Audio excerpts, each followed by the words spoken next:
Благодарам, колега. Јас на самиот почеток на мојот говор реков дека ќе се осврнам на двете точки.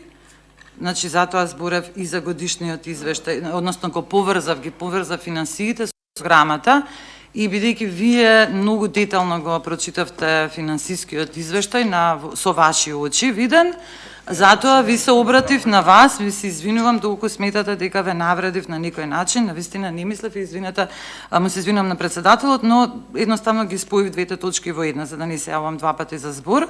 Во однос на тоа што се случувало пред 5 години, колега, навистина не сакам да коментирам, ниту пак е тоа точка на разговор, и ве молам да се задржиме на она што се случува денес и она што може да се случи во иднина, бидејќи ова што денеска ни се случува ќе се рефлектира на нашите млади идни генерации во иднина. Така да, навистина не сакам да зборам, и сега имам и јас примери да ви кажам, ама не е ниту време, ниту точка за разговор тоа. Тоа можеме после во ходник да се договориме и да ви кажам и јас имење и презимење и вие имење и презимење, така да навистина да го држиме нивото на комуникација. И во однос на тоа што ви читате бројките и се однесува на менаџментот, како да менаџираат менаџерите кога немаат новинари, кога немаат камермани, кога немаат обновена опрема, кога немаат обновени студија, кога тие студија се користат за и тие што ги имаат се користат пред се за копродукции кои што ја поддржуваат владината пропаганда. Значи, кажете ми како тие менаџери да менаџираат без што? Без пари, без човечки капацитет, без опрема, како да се менаџира тоа?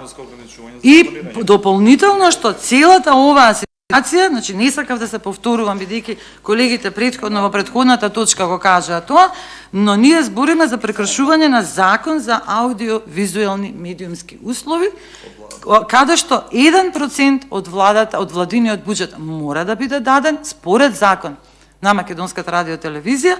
Ние гледаме дека скоро преполовено е за 2021 година. И значи да збориме, јас го поврзав тоа последователно, како се рефлектира намалувањето на буџетот во програмата. И во програмата, она што најмногу паѓа во очи е таа дискрепанца.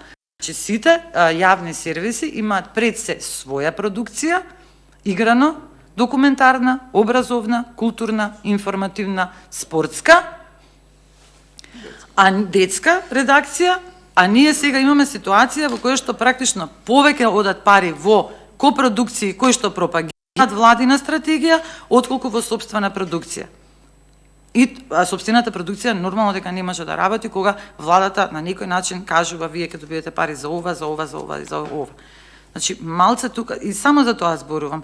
Така да сметам дека не треба да ги измешаме бабите и жабите, минатото нека си остане каде што си било, ние да гледаме сега што се случува и која е стратегијата за во иднина. Го слушнавме акцијскиот план, кој што ги следи европските регулативи, но исто така го имаме и европскиот извештај, кој што вели дека не е реализирано тоа и не е обезбедување, значи, финансирањето не обезбедува независност на Македонската радиотелевизија.